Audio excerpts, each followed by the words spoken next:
What's up, guys? Rydek from Rogue Sheep Gaming here. I'm going to be bringing you the skull locations for the level outskirts. So this is going to be pretty much part 2 of the skull collectibles. We're going to be going after I Would Have Been Your Daddy. Now this one probably took me about an hour to spawn it. It's on a spawn or a checkpoint system. I'm not exactly sure what system they have it on. I read in forums, and I also read on certain gaming sites that you had to get 7 checkpoints required. I did not get 7 checkpoints, but I did manage to spawn the skull. So we're just going to be doing a little rooftop platforming here, a little parkouring if you would. And now right here you're going to see me kind of hang out on this edge for a second.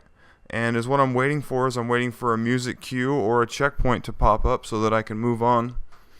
Now in the next portion, I did not receive a checkpoint. Usually if you drop down and sort of follow this path while Keys is talking to Johnson, and you hop over to this little, I don't know, this little small rooftop archway, the rooftop archway right here, you usually get a checkpoint right here. So if you don't get that checkpoint, you can obviously revert back to start. Or not start. You can revert back to your last checkpoint and try to get the checkpoint then. Now I'm going to get sniped here, which is somewhat unfortunate for a guide, but it's actually kind of weird because the skull actually spawned on my next run through. So I'm just going to go ahead and drop down, and I'm just going to head right for the skull location. You're going to jump, make this little platforming jump here. Now the skull is going to be in this room off to our right. Now when the skull spawns, you will get a checkpoint. And there it is right there.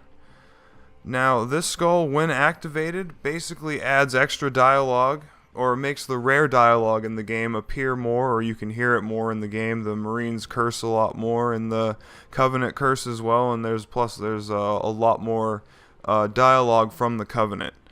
Now if this skull does not appear for you, like I was saying, just keep reverting to checkpoint, and plus it's right at the beginning of the level, so it's really easy to grab. The next skull we're going to be moving right along here is in the same actual jump up that we did at the very first portion of this, and it's going to be on the other side, and there's going to be a little tunnel that we're going to follow.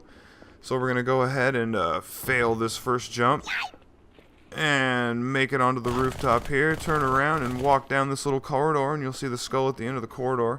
Now this is the blind skull, like I said before. When you pick up this skull, all of your weapons, all of your HUD display that you see, your reticule, everything will be gone. The only weapon that you will see is you will see the Covenant Energy Sword when you have it equipped. There's some sort of glitch in the code. But anyway guys, this is Rydek from Rogue Sheep Gaming. Thanks for watching.